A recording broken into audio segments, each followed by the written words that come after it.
अमड़ अबे जे शफ़क़त खे अदा याद त कर। तिन खे रंजाए दुनिया उक़बा पंहिंजी तूं बर्बाद न कर।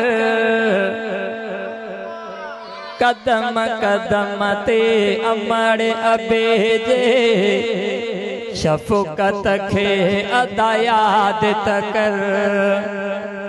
तिन खे रंजाए दुनिया उक़बा पंहिंजी तूं बर्बाद न कर। कदम कदम ते अमड़ अबे जे शफ़क़त खे अदा याद त कर। रिश्ता ॿिया दुनिया में घणा आहिनि, अबे अमड़ खां बेहतर नाहिनि। रिश्ता ॿिया दुनिया में घणा आहिनि, अबे अमड़ खां बेहतर नाहिनि। रिश्ता ॿिया दुनिया में घणा आहिनि, अबे अमड़ खां बेहतर नाहिनि। अबे अमड़ जे दुआउनि सां तो पाण खे प्यारा शाद त करे। तिन खे रंजाए दुनिया उक़बा पंहिंजी तूं बर्बाद न करे। कदम कदम ते अमड़ अबे जे शफ़क़त खे अदा याद त करे। अबे अमड़ जी कर तूं ख़िदमत, बदले में रब ॾींदई जन्नत। सुभान अल्लाह देखो। अबे अमड़ जी कर तूं ख़िदमत, बदले में रब ॾींदई जन्नत।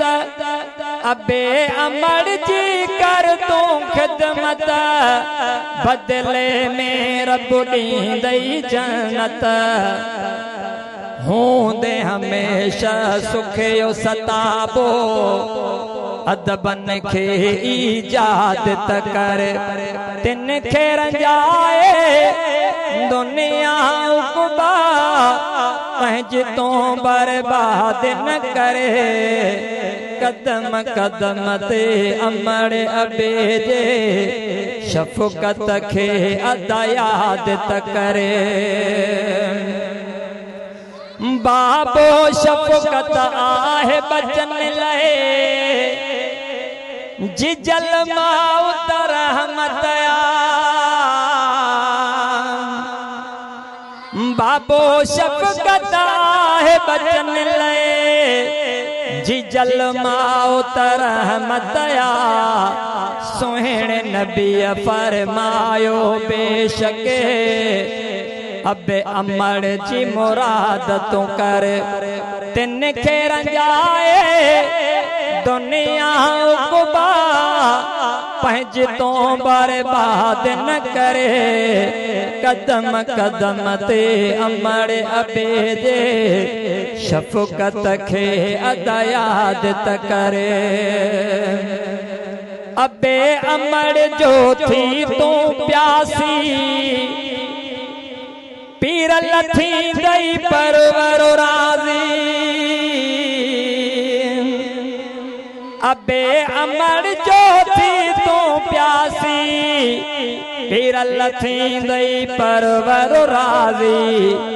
जिन अन पाए तोखे वॾो कयो, तिन खे तूं नाशाद न कर। तिन खे रंजाए दुनिया उक़बा पंहिंजी तूं बर्बाद न करे।